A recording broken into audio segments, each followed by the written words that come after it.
Au Moyen Âge se menaient de célèbres batailles et campagnes, dont nous sont parvenues des légendes colorées. Pourtant, un observateur d'aujourd'hui serait peut-être surpris de voir à quel point les armées qui combattaient alors étaient généralement petites. Alors que dans les guerres modernes, ou même dans l'Empire romain antique, il n'était pas exceptionnel de déployer des centaines de milliers de soldats. Les armées médiévales ne comptaient souvent que quelques milliers de combattants, parfois même quelques centaines. L'image de vastes champs de bataille couverts de dizaines de milliers de chevaliers est donc plutôt un mythe entretenu par les légendes et les films de culture populaire. En réalité, les rois et chefs de guerre médiévaux disposaient de forces que nous pourrions facilement compter sur les doigts de nos deux mains, et pourtant ils parvenaient à décider du sort de royaumes entiers. Dans cette vidéo, vous découvrirez pourquoi les armées médiévales étaient si peu nombreuses et quelles raisons cachées se dissimulent derrière ce phénomène. Nous révélerons les limites sociales et économiques qui empêchaient les souverains d'appeler sous leur bannière des masses de combattants. Nous verrons comment l'Europe féodale morcelée ne permettait pas aux rois de régner avec une force telle que l'avaient les empereurs antiques. Dans un instant, nous comprendrons quel rôle jouait l'économie pauvre, l'approvisionnement et les technologies de l'époque, et pourquoi un chevalier à lui seul valait 10 villageois ordinaires. Enfin, nous pénétrerons dans la culture médiévale de la guerre. Nous découvrirons comment l'honneur chevaleresque, les restrictions ecclésiastiques et la peur des révoltes populaires influencèrent la décision de maintenir délibérément les armées petites. Avant de nous plonger dans les détails, transportons-nous un moment dans le temps. Imaginez un champ de bataille européen au XIIIe siècle. D'un côté, le roi et ses chevaliers armés à cheval, de l'autre, un duc ennemi avec une troupe similairement petite. Autour d'eux, quelques milliers d'archers et de piétons armés de lances, c'est tout. Aucune foule de centaines de milliers, juste un ensemble intime en comparaison des époques ultérieures. Comment se fait-il que de si relativement petits groupes décidaient du sort des châteaux, des villes et de pays entiers? Dans un moment, nous révélerons la première raison, la structure politique et de pouvoir du Moyen Âge, qui ne favorisait pas les armées géantes. L'une des raisons les plus fondamentales de la petite taille des armées médiévales était la structure politique même de la société féodale. Contrairement à la Rome antique ou aux États modernes unifiés, l'Europe médiévale était morcelée entre de nombreux souverains et seigneurs. Le roi régnait certes nominalement sur tout le pays, mais en pratique, il n'avait souvent un pouvoir direct que sur une fraction du territoire. Le reste était aux mains de ses vassaux, la noblesse de différents niveaux, qui gouvernaient de manière relativement autonome.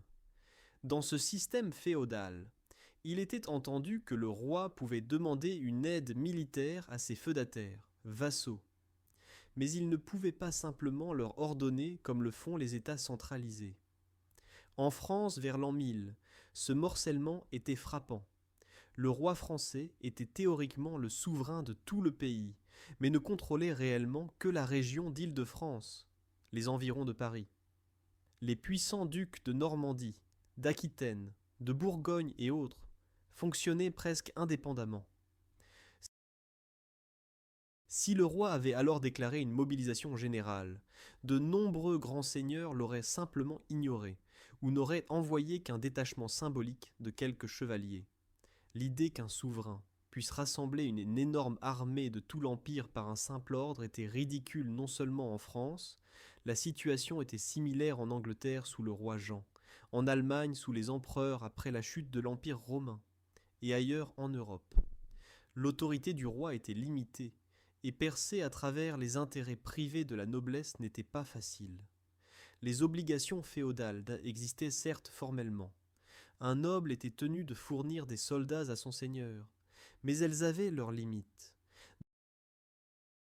Dans de nombreux pays, il était établi que le vassal ne devait amener sa suite à la guerre que pour une durée limitée, typiquement pendant 40 jours par an. À l'expiration de ce délai, il faisait ses bagages et rentrait chez lui cultiver ses champs et administrer son domaine.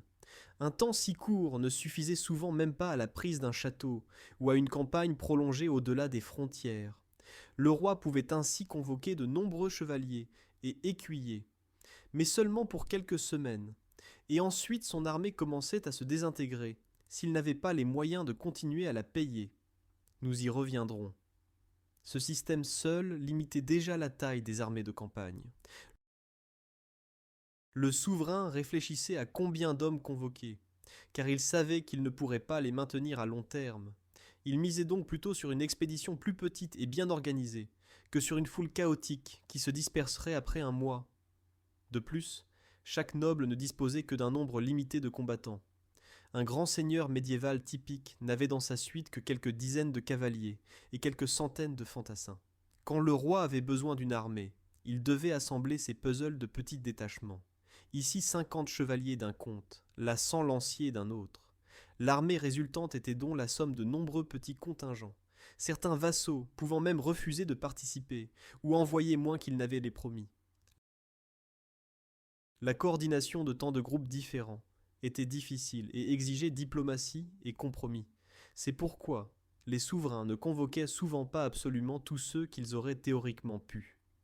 Ils savaient qu'ils auraient rassemblé une armée déseinte et indisciplinée, pleine de rivalités entre nobles.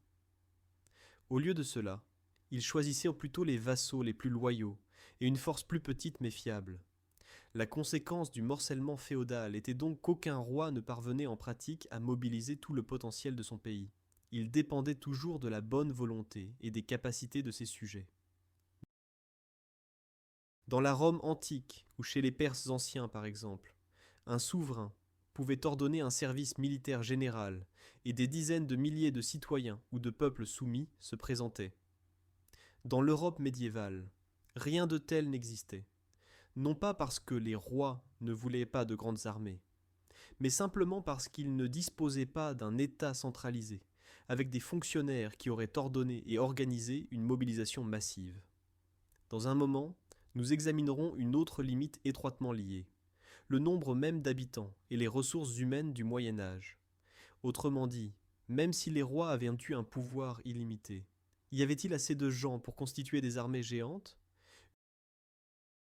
Une autre clé pour comprendre la petite taille des armées médiévales réside dans la situation démographique de l'époque. L'Europe médiévale était beaucoup moins densément peuplée que le monde d'aujourd'hui, et même que certaines civilisations antiques. Après la chute de l'Empire romain, la population en Europe s'effondra, et ne crut que lentement pendant de longs siècles. On estime que vers l'an 800, après Yichiti, environ 25 à 30 millions de personnes vivaient dans toute l'Europe.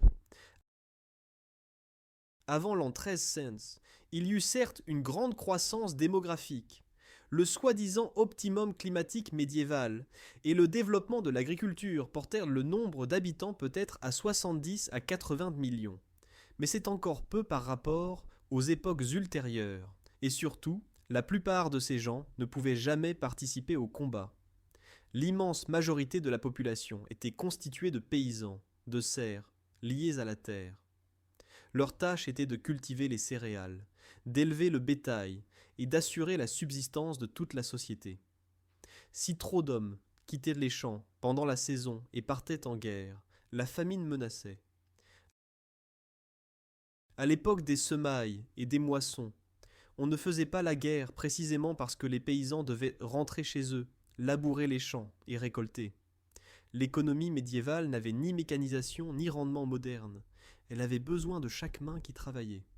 C'est pourquoi les guerres se menaient généralement au printemps et en été dans des intervalles soigneusement choisis, quand le souverain pouvait se permettre de rappeler une partie de ses sujets des champs. Mais même alors, ce ne pouvait être qu'une petite partie. Par exemple, appeler sous les armes disons 10% de toute la population valide était totalement impensable. Cela aurait laissé les villages vides et les domaines se seraient effondrés. Au Moyen Âge, on mobilisait plutôt des pour 1000, au maximum quelques pourcents de la population, et encore pour peu de temps. Essayons de nous le représenter avec des chiffres concrets. L'Angleterre, au XIVe siècle, avait environ 3 à 4 millions d'habitants. Si théoriquement le roi anglais avait rassemblé une armée représentant 1% de la population, ce qui aurait été un service militaire énorme. Nous parlons de 30 à 40 000 soldats. Rien de tel ne s'est jamais produit.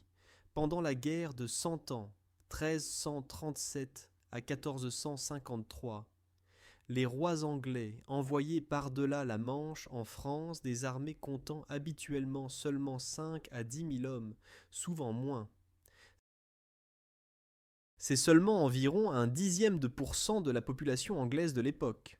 Le côté français, bien qu'ayant un territoire plus peuplé, déployait dans les batailles individuelles généralement autour de 10 à 20 000 combattants. Pour comparaison, l'Empire romain parvenait déjà au IIIe siècle avant Jésus-Christ à mettre en armes en même temps peut-être 150 à 200 000 hommes, répartis en plusieurs armées combattant sur différents fronts, alors que le nombre total d'habitants de la République romaine était inférieur à la population de la seule Angleterre au XIVe siècle. La différence résidait précisément dans la part de la population que les sociétés étaient capables et désireuses d'appeler. Dans l'Antiquité, ils avaient des milices civiques ou des esclaves qui pouvaient être enrôlés en grand nombre, tandis qu'au Moyen Âge, seule une petite fraction de la société était envisagée comme soldats. Les limitations démographiques en tant que telles jouèrent aussi leur rôle. La population médiévale était jeune, mais en même temps affligée par les maladies et une mortalité élevée. Beaucoup de gens n'atteignaient pas l'âge adulte, et ceux qui y parvenaient devaient travailler dur pour simplement survivre. La condition générale du peuple rural n'était pas la meilleure. Manque de nourriture dans les années pauvres, alimentation déséquilibrée et dur labeur causaient que tout le monde n'était pas physiquement apte au combat. De plus, les gens étaient en moyenne de plus petite taille et plus faibles que la population actuelle, ce qui, combiné au manque d'entraînement, signifiait qu'un service militaire massif de paysans n'aurait pas donné une armée de qualité, mais plutôt des problèmes. Les nobles s'en rendaient des comptes, et préféraient donc ne prendre que quelques gars robustes de chaque village, peut-être le forgeron, le fils du maire ou un autre costaud, plutôt que de rassembler sous le drapeau tous les hommes du bourg. La peste noire au milieu du XIVe siècle fut ensuite un coup fatal pour la population européenne.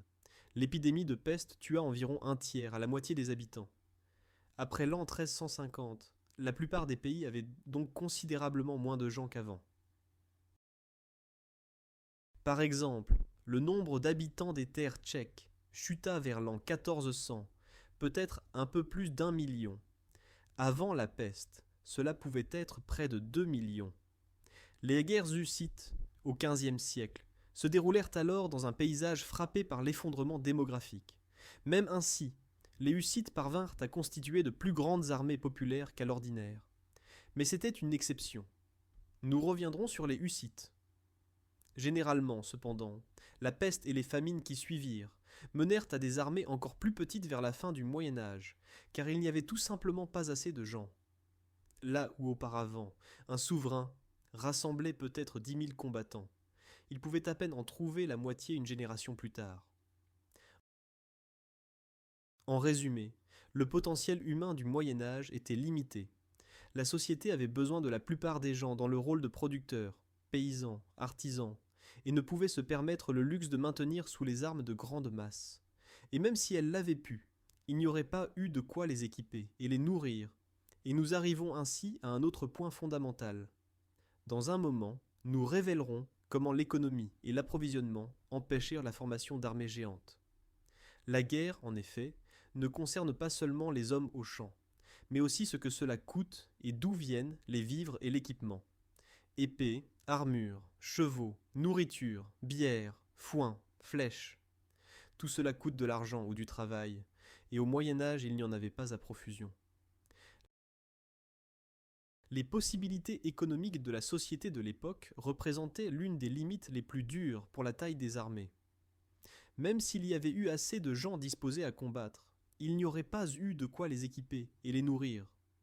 L'armée médiévale était donc petite non seulement pour des raisons politiques et démographiques, mais aussi du simple point de vue financier. Contrairement aux États modernes, qui perçoivent des impôts de millions de citoyens, les gouvernements médiévaux avaient un budget dérisoire. Les rois obtenaient leurs revenus principalement de leurs propres terres, domaines royaux, de quelques droits de douane et péages, et occasionnellement par des impôts extraordinaires des États. Aucune taxation régulière des couches larges, aucune TVA ni impôt sur le revenu, rien de tel n'existait. L'économie monétaire était de plus limitée. La plupart des redevances se payaient en nature, céréales, bétail. On économisait l'argent, et le trésor royal bâillait souvent vide. Quand venait la guerre, le souverain se trouvait face à la question: comment vais-je payer cela? Beaucoup de composantes de l'armée médiévale étaient des professionnels payés. Par exemple, les mercenaires, soldats de métier, ou les spécialistes comme les archers et arbalétriers. Leur solde représentait une charge considérable. Par exemple, les rois anglais pendant la guerre de 100 ans devaient payer des milliers d'archers, chacun peut-être 6 pence par jour. Cela s'additionne. Plusieurs milliers d'hommes X quelques pence X des centaines de jours de campagne, et soudain les dépenses dépassaient tout le revenu annuel du royaume. Si un souverain voulait une plus grande armée, il devait s'endetter astronomiquement ou pressurer le pays par des impôts extraordinaires, ce qui risquait une révolte de la population. Il arriva plus d'une fois que les dépenses de guerre ruinèrent les finances d'État. Le roi Édouard III, par exemple, dut emprunter aux banquiers italiens pour ses guerres françaises, et finalement ne put rembourser ses dettes, ce qui mena à la banqueroute d'État. De telles expériences instruisirent les souverains. Maintenir une armée plus petite peut être plus avantageux, car elle est finançable, tandis qu'une soldatesque énorme se retrouverait bientôt sans solde, et des soldats non payés représentaient un danger.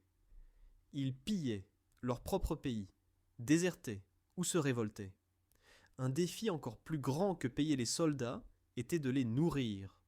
L'armée médiévale ne portait avec elle que des provisions limitées. Les lignes d'approvisionnement au sens moderne n'existaient pas. Il n'y avait pas de camions qui auraient apporté chaque jour des tonnes de vivres de l'arrière. L'armée se nourrissait du pays qu'elle traversait. Cela signifiait pratiquement que les soldats achetaient, exigèrent des paysans des contributions, ou pillaient simplement les environs pour avoir de quoi manger. Cette stratégie ne fonctionne que jusqu'à une certaine taille d'armée. Une petite armée, disons quelques milliers d'hommes, se nourrit dans une campagne fertile relativement facilement. Elle se disperse dans les environs, chaque jour ramasse un peu de nourriture des villages alentours, et peut continuer sa marche.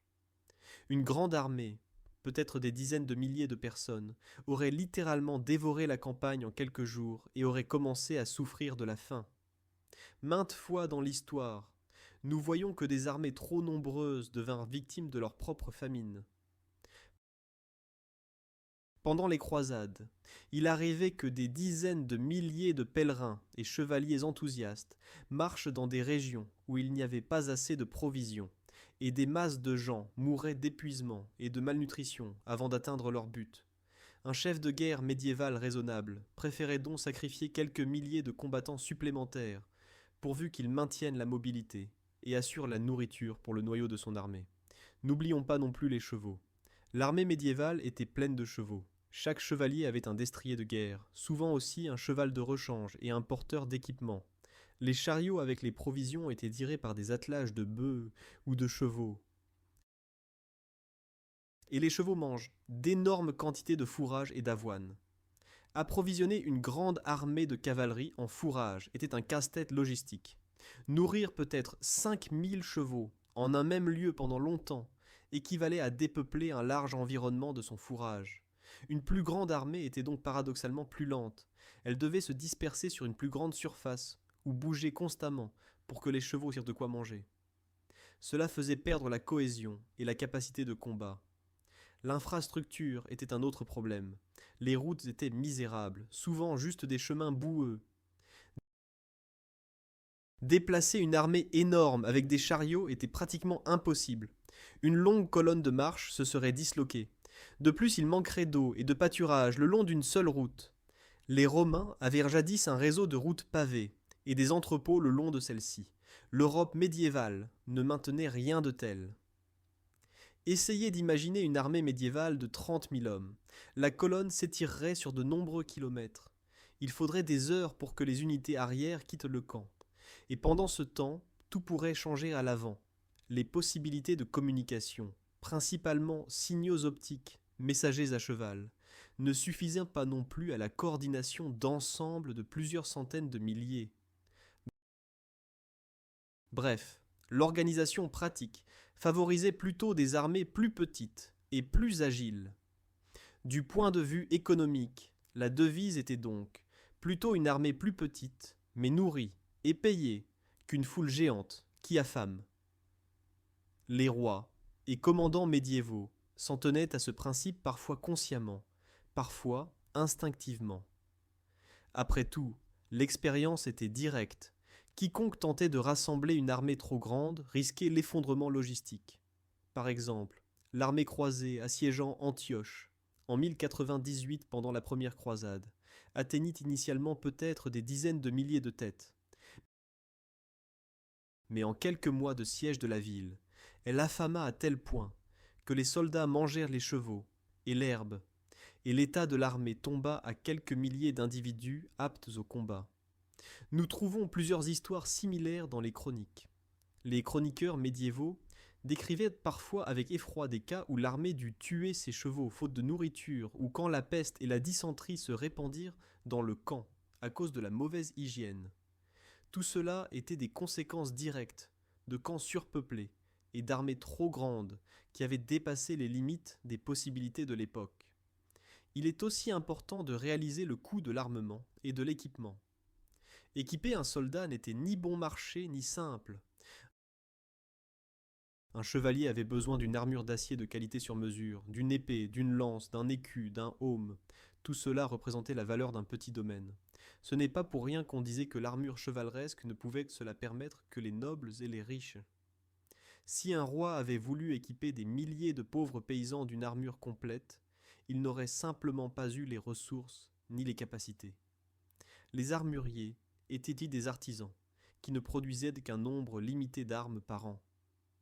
La plupart des fantassins portaient donc ce qu'on trouvait, des lances faites de manches aiguisées, des haches originellement destinées au bois, des arcs de chasse. Un tel équipement improvisé limitait naturellement la force de combat, et le déploiement massif de paysans mal équipés aurait été plutôt un sacrifice de force vive qu'une campagne efficace. Encore une fois, on voit que la qualité était préférée à la quantité, et cela se rapporte au prochain thème que nous abordons. Dans un moment, nous verrons comment la tactique militaire et la technologie du Moyen Âge favorisaient des armées plus petites et élitistes. Les ressources n'étaient donc pas là. Et même si elles l'avaient été, les chefs de guerre médiévaux n'auraient peut-être toujours pas voulu d'énormes foules de combattants inexpérimentés. Pourquoi ? Parce qu'ils croyaient en la force de la cavalerie chevaleresque et d'un noyau bien entraîné. Dans la partie suivante, vous découvrirez comment la manière de mener la guerre elle-même maintenait les armées intimistes. La guerre médiévale différait considérablement de celle moderne. La tactique et la technologie militaire de l'époque contribuaient, paradoxalement, à ce que les armées restent petites. La force principale sur le champ de bataille était en effet un détachement chevaleresque d'élite, la cavalerie lourde en armure, et l'infanterie de qualité avec entraînement, non pas d'énormes formations de recrues. La victoire dépendait souvent de l'habileté et du moral d'une poignée d'unités clés, pas du nombre brut de têtes. Les chevaliers eux-mêmes étaient une composante très spécifique de l'armée. C'étaient des nobles ou des serviteurs de cour, entraînés au combat depuis l'enfance, cuirassés de la tête aux pieds et armés des meilleures armes de l'époque. Chaque chevalier représentait une force qui pouvait l'emporter sur le champ de bataille. Les sources médiévales décrivent encore souvent comment l'attaque décisive fut menée par quelques dizaines de chevaliers qui percèrent la ligne ennemie. A l'inverse, des centaines de paysans inexpérimentés avec des fourches n'auraient pas fait grand-chose contre ces cavaliers et auraient plutôt gêné.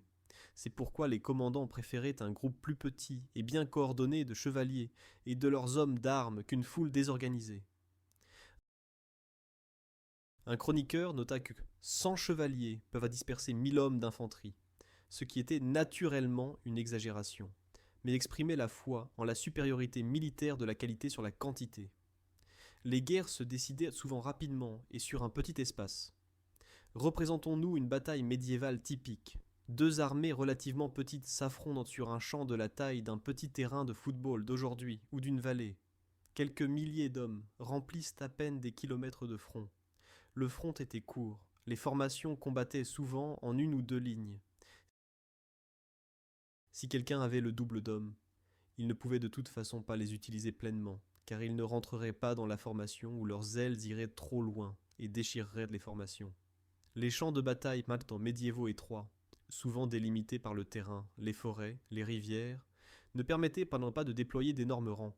Donc même si par hasard quelqu'un avait amené à la bataille peut-être 50 000 hommes, la plupart seraient restés debout derrière, sans utilité, où le combat ne se serait déroulé que dans une partie de leur armée. La stratégie d'éviter le risque jouait un grand rôle. Les commandants médiévaux n'étaient pas disposés à risquer inutilement leurs précieux chevaliers. Ils évitaient en souvent les grandes batailles ouvertes, s'ils n'étaient pas sûrs. Au lieu de cela, ils préférèrent des escarmouches, les raids et les sièges de châteaux. Le siège d'un château n'exigeait encore une fois pas une armée gigantesque, plutôt de la patience et des machines de siège. Une petite armée pouvait bloquer un château et ses environs, tandis qu'une trop grande ne se nourrirait pas elle-même en un seul lieu, comme nous l'avons déjà mentionné. De plus, une armée énorme et maladroite en marche est facilement vulnérable aux raids, ce que beaucoup de commandants réalisaient. Ils préféraient donc marcher avec une armée plus petite et mobile et essayer de surprendre l'adversaire ou de le manœuvrer en position défavorable. Ce n'est pas pour rien que le Moyen-Âge s'appelle parfois l'ère de la petite guerre. Beaucoup de conflits consistaient en de petites batailles, non pas en une super bataille décisive. Il est aussi remarquable que disposer d'une masse énorme de soldats était parfois plutôt nuisible au moral et à la discipline. Les grandes armées médiévales se composaient de groupes variés, chevaliers, mercenaires de l'étranger, détachements alliés d'autres pays, milices urbaines, etc. Chacun de ces petits groupes avait son commandant et ses intérêts. Coordonner leurs mouvements et leurs attaques était littéralement un casse-tête organisationnel. Il arrivait souvent qu'une partie de l'armée attaque prématurément ou n'obéisse pas au signal de retraite, et la bataille était perdue. Quand un commandant avait une armée plus petite et homogène, il la contrôlait mieux et maintenait une tactique unifiée. Par exemple, la bataille d'Agincourt, en l'an 1415. Les Anglais du roi Henri V, environ 6 000 hommes, battirent les Français beaucoup plus nombreux, peut-être 12 000 à 15 000. Beaucoup d'historiens l'attribuent non seulement aux fameux arcs longs et à la boue sur le champ, mais aussi au chaos dans les rangs de la noblesse française, qui ne parvenait pas à se mettre d'accord. Les Français avaient tant de chevaliers entassés dans un espace étroit qu'ils se gênaient mutuellement. Leur supériorité numérique se retourna contre eux. L'armée anglaise, plus petite et plus cohérente, parvint à réaliser son plan de manière unitaire. Le Moyen-Âge connaît davantage d'exemples similaires. La bataille de Crécy, 1346, où encore une fois une armée anglaise compacte écrasa une grande armée chevaleresque de France, ou la bataille de Bannockburn, 1314, où le roi écossais Robert Bruce, avec un petit détachement de montagnards, bâtit une armée anglaise beaucoup plus grande grâce au terrain et à la cohésion de ses unités. Les limitations technologiques jouaient aussi leur rôle. Les armes de destruction massive n'existaient pas. Aucune mitrailleuse qui tirait dans la foule, aucun tir d'artillerie couvrant tout un régiment. Cela signifie qu'au combat s'illustraient principalement ceux qui étaient directement au contact de l'ennemi. D'énormes nombres ne vous aident pas, quand par un goulot d'étranglement, comme dans la porte d'un château, ne passent que quelques soldats côte à côte. Souvent les adversaires devaient traverser un pont, défendre une barricade de chariots ou livrer bataille dans une forêt. Le terrain et la technologie ne permettèrent donc pas de déployer pleinement quelque nombre énorme. De plus, sans moyens de communication modernes, il était difficile de diriger efficacement plus de quelques milliers d'hommes. Un commandant ne pouvait crier des ordres à travers tout le front, ni coordonner par radio des corps distants. C'est pourquoi les armées étaient divisées en unités plus petites, appelées rangs ou bannières, qui combattaient de manière relativement autonome. S'il y avait trop de ces unités, la confusion s'installait dans le rangement et le commandement. Pour maintenir la clarté, les commandants choisissaient donc plutôt un nombre plus petit d'unités, même au prix d'une force totale moindre. Les sources médiévales suggèrent de plus que la peur et les superstitions jouèrent un rôle. Face à une supériorité énorme, une partie des soldats aurait peut-être eu peur de se présenter au combat. À une époque où l'on croyait à la providence divine et aux signes, un nombre extrêmement élevé d'ennemis pouvait susciter la panique ou le défaitisme. C'est pourquoi on exagérait parfois délibérément les nombres pour les faits. Mais en réalité, personne n'essayait vraiment de déployer de telles masses. D'ailleurs, les chroniqueurs donnaient souvent des chiffres exagérés. Par exemple, dans les récits médiévaux, nous lisons des armées de centaines de milliers, ce qui n'était presque sûrement pas la vérité, plutôt une figure littéraire. Quand les croisés décrivaient l'armée du sultan Saladin, ils prétendaient qu'il avait peut-être 300 000 hommes, mais les historiens modernes estiment que c'était au maximum autour de 20 000. De même, la bataille de Poitiers, 732, ou du Lechfeld, 955, fut dans les légendes gonflée à d'énormes proportions, alors qu'en réalité il s'agissait de milliers. Il est intéressant que même les grands empires à l'Est n'opéraient pas avec des armées d'1 million, comme le prétendent parfois les anciennes chroniques. Même les Mongols, ou les empereurs chinois, avaient en fait dans les campagnes de terrain plutôt des dizaines de milliers de combattants à la fois. Ils les envoyaient sur plusieurs fronts, si bien qu'au total, ils en avaient beaucoup. Dans le contexte européen cependant, quelques dizaines de milliers d'envahisseurs faisaient déjà un effet dissuasif. Il n'était pas nécessaire qu'ils soient réellement 100 000. Dans cette vidéo, nous avons donc vu que la stratégie médiévale préférait une force plus petite et claire. Les chefs de guerre savaient bien qu'une poignée de chevaliers déterminés, avec le soutien d'archers, ferait un meilleur service qu'une troupe indisciplinée de paysans. Le proverbe « moins signifie parfois plus » s'appliquait là doublement. Avant de clore le sujet, nous devons encore considérer les facteurs sociaux et culturels qui planaient sur tout le phénomène de l'art militaire médiéval. Dans un moment, vous découvrirez comment l'esprit du temps, la foi, l'honneur et la peur du chaos mena à ce que les gens du Moyen Âge eux-mêmes ne voulaient pas d'armées énormes, bien qu'ils en aient parfois été capables. La société médiévale avait des idées sur la guerre complètement différentes des nôtres aujourd'hui.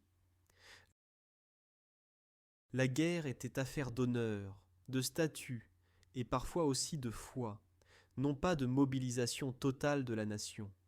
Cela influençait considérablement qui allait à l'armée et en quel nombre. Les normes culturelles de l'époque maintenaient d'elles-mêmes les armées relativement petites et élitistes. Il y avait d'abord l'ordre social par État. La noblesse et les chevaliers étaient ceux appelés au combat.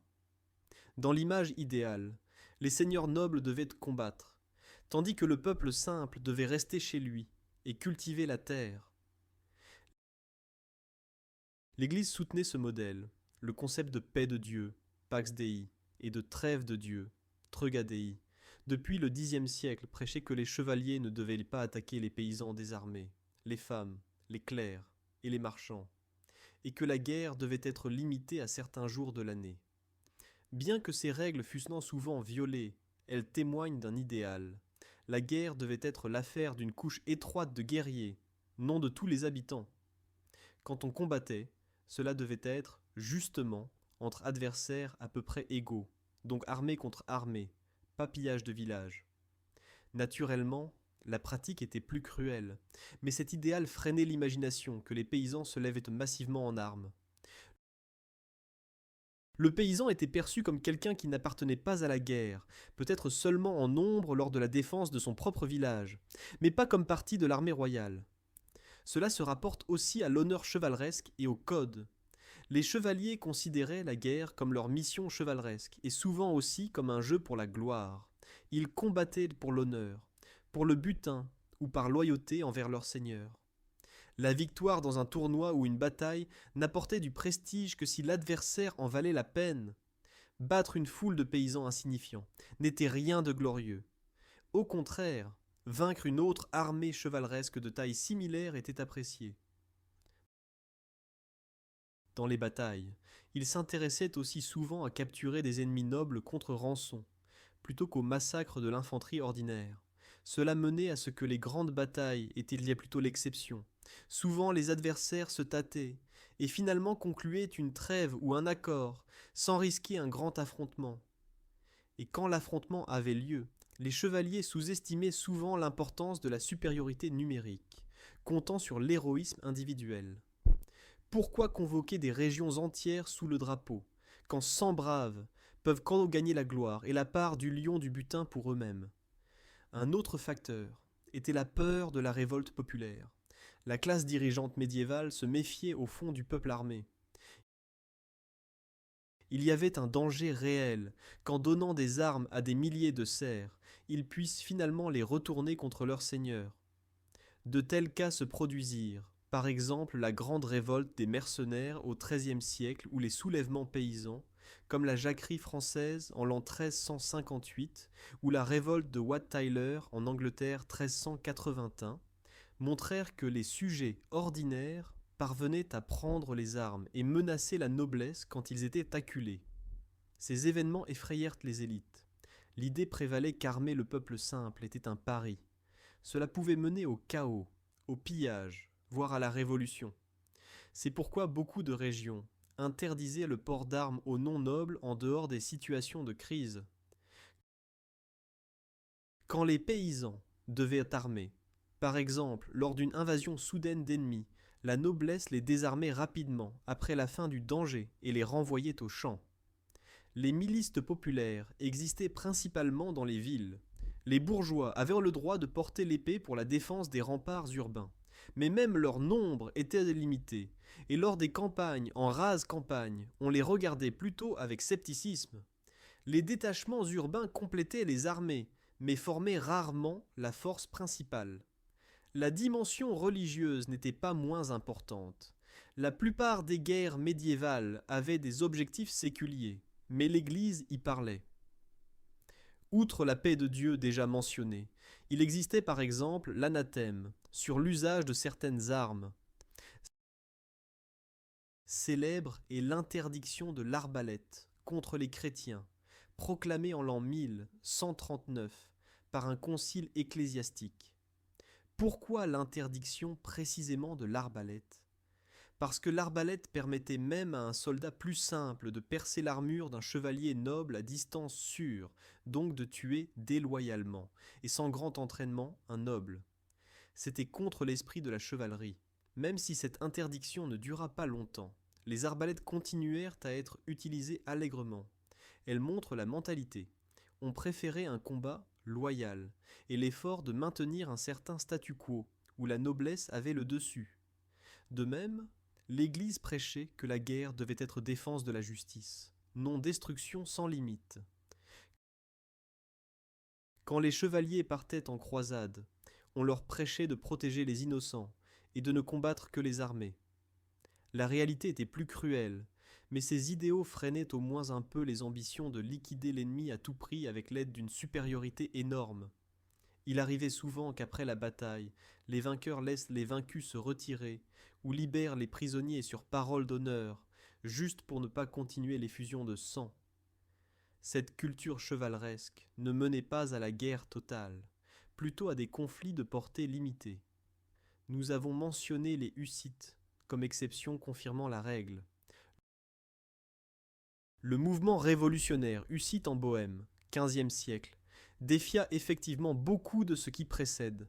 Le peuple simple, paysan, pauvre, bourgeois, se saisit massivement des armes sous le drapeau de la réforme religieuse. Les Hussites créèrent des armées de campagne qui comptaient exceptionnellement, aussi autour de 10 à 15 000 combattants, parfois peut-être plus, et ces armées parvinrent à battre les armées chevaleresques des croisades, qui étaient envoyées contre eux. Ce fut une petite révolution dans le style de guerre. Les barricades de chariots et les armées à feu dans les mains des gens ordinaires se révélèrent être une combinaison mortelle contre les cavaliers féodaux. Néanmoins, même ici, nous voyons que les armées croisées qui marchaient contre les Hussites n'étaient pas énormes. La première croisade contre les Hussites aurait compté environ 30 000 hommes de toute l'Europe, ce qui était une concentration de force extraordinaire pour l'époque, mais elle se désintégra avant qu'il y ait une grande bataille. Les chevaliers étrangers n'étaient donc pas cohérents et souffraient aussi du manque de provisions dans le pays dévasté. Les Hussites dominèrent aussi, grâce au fait qu'ils combattaient chez eux, où ils avaient une base arrière, et où au contraire les grandes armées ennemies ne parvenaient pas à se nourrir et se coordonner efficacement. Les guerres hussites illustrent donc bien la plupart de nos points. Là où apparut un motif idéologique fort et une menace d'existence, la société parvint extraordinairement à mobiliser les couches larges. Mais même ainsi, la taille de ces armées populaires se mouvait dans le cadre des possibilités de l'époque. Ce n'étaient pas des centaines de milliers. Après la fin des guerres hussites, l'Europe retourna d'ailleurs à la normale. Les souverains comptèrent à nouveau plutôt sur les mercenaires et la noblesse. Les armées populaires massives ne réapparurent pas pendant plusieurs siècles. Tout compte fait. La culture médiévale elle-même freinait la croissance des armées. Les gens de l'époque ne percevaient simplement pas la guerre comme une affaire dans laquelle toute la société pourrait s'engager. C'était un travail pour professionnels, pour les chevaliers nobles et leurs serviteurs. Les autres devaient rester à l'écart. Si nous demandions à un soldat médiéval s'il souhaiterait avoir dans la bataille un énorme camp de 200 000, il secouerait probablement la tête. À quoi bon? Pour qu'il y ait confusion et famine, pour que la populace puisse piller, plutôt une armée plus petite étant fidèle. Telle était alors la logique prédominante. Dans un moment, nous passerons à la conclusion, où nous relierons tout fluidement, avec un regard vers le présent. Comment l'art de la guerre s'est-il transformé depuis le Moyen Âge et que nous rappelle-t-il dans le monde d'aujourd'hui? Si nous regardons le Moyen Âge avec les yeux de l'homme moderne, les petites armées de l'époque prennent soudain un sens parfait. Toutes les raisons que nous avons analysées, du morcellement féodal à travers la démographie et l'économie jusqu'à la culture, convergent vers une image commune. La société médiévale n'était pas configurée pour la guerre de masse. Il lui manquait à la fois les moyens et la volonté et le besoin d'envoyer au champ des nations entières. La guerre était un combat limité, personnel, presque artisanal, de professionnels. Et c'est grâce à cela, paradoxalement, que les conflits de l'époque étaient plus locaux et moins destructeurs dans l'ensemble, bien que pour les gens de l'époque, ils fussent naturellement assez cruels. Avec le temps, le Moyen Âge céda la place au temps moderne, et avec eux vinrent de grands changements. Les souverains commencèrent à construire des États plus forts, avec un pouvoir centralisé et la perception d'impôts. Le progrès technologique, notamment la découverte de la poudre et des armes à feu, permit d'armer à moindre coût un plus grand nombre de soldats. L'armure chevaleresque coûteuse n'était plus nécessaire, une pique ou un mousquet suffisait. À partir des XVIe et XVIIe siècles, les armées grandirent progressivement. Les armées d'État comptant 30 000 ou 50 000 hommes devinrent réalité pendant la guerre de 30 ans, et encore plus lors des guerres de Louis XIV en France. Les historiens appellent ce processus la révolution militaire, le passage des petites suites féodales aux grandes armées permanentes, financées par l'État. Le point culminant fut les XIXe et XXe siècles, quand avec l'avènement du nationalisme et du service militaire universel, les puissances européennes purent, dans les guerres mondiales, constituer des armées d'1 million. Ce qui était impensable au Moyen Âge devint presque la norme à l'ère des guerres napoléoniennes et des 2 guerres mondiales. Toute la société combat, les hommes mobilisés par centaines de milliers, l'économie convertie en production de guerre. Aujourd'hui, au XXIe siècle, la situation se transforme cependant à nouveau. Les armées géantes des époques des guerres mondiales appartiennent au passé. La guerre moderne mise sur des unités hautement spécialisées et technologiquement avancées. En un certain sens, revient l'élément de qualité sur quantité, semblablement à ce qui était au Moyen Âge. Les armées professionnelles d'aujourd'hui sont numériquement plus petites que les armées de masse de recrues d'il y a 50 ou 100 ans, mais elles sont mieux entraînées et équipés. Et qui plus est, la logistique et l'approvisionnement restent toujours cruciaux. Même l'armée moderne sait que dépasser ses possibilités d'approvisionnement signifie perdre, comme le montrent les conflits en terrain difficile ou loin de chez soi. Certaines leçons des chefs de guerre médiévaux s'appliquent à quoi donc encore aujourd'hui? L'armée marche sur son estomac, et la bonne taille d'armée est celle que vous parvenez encore à diriger et approvisionner efficacement. Naturellement, le monde d'aujourd'hui est différent, en ce que nous avons le droit international et des organisations qui s'efforcent de prévenir les conflits ou de les limiter. L'idée que toute la société s'engage dans le combat nous paraît effrayante, et pourtant nous en avons été témoins au siècle passé. Le Moyen Âge avait ses propres freins qui empêchaient l'effusion de sang massive. Comme nous l'avons vu, ce n'étaient pas tout à fait des considérations humanitaires, plutôt des limites matérielles et culturelles. Mais le résultat était qu'aucune bataille du Moyen Âge n'atteignait les échelles de Verdun ou de Stalingrad. Et peut-être est-ce grâce à cela que nous surprend encore aujourd'hui le romantisme des batailles médiévales. C'étaient des conflits de quelques braves, compréhensibles et personnels, contrairement aux guerres de masse anonymes de l'âge industrialisé. Donc quand nous regarderons la prochaine fois un film avec une bataille médiévale épique, où se lancent l'un contre l'autre des rangs de 10 000, nous pourrons nous rappeler que la réalité était plus modeste. Les armées médiévales étaient les petites, car elles ne pouvaient pas être autrement. L'époque dans laquelle elles existaient leur avait tracé des frontières. Ces frontières découlaient de la manière de gouverner, du nombre de gens, des technologies, et aussi de la tête et du cœur même de l'homme médiéval. Pourtant, nos ancêtres parvinrent avec de telles armées, petites, à accomplir de grandes choses, fonder des royaumes, conquérir Jérusalem, défendre leur pays contre les envahisseurs, ou gagner la gloire pour leur lignée. Je vous remercie d'avoir plongé aujourd'hui avec moi dans les profondeurs de l'histoire médiévale et d'avoir découvert les secrets des petites armées de grande importance. Je voudrais vous remercier pour votre attention. Si ce récit vous a plu et que vous avez appris quelque chose de nouveau, je serai heureux que vous donniez un like à la vidéo et que vous la partagiez avec vos amis que l'art de la guerre médiévale pourrait intéresser. Dans les commentaires, vous pouvez m'écrire ce qui vous a le plus surpris dans les guerres médiévales ou quel autre phénomène historique vous aimeriez explorer la prochaine fois. Encore une fois, merci d'avoir regardé et j'ai hâte de vous retrouver pour la prochaine vidéo. Au revoir.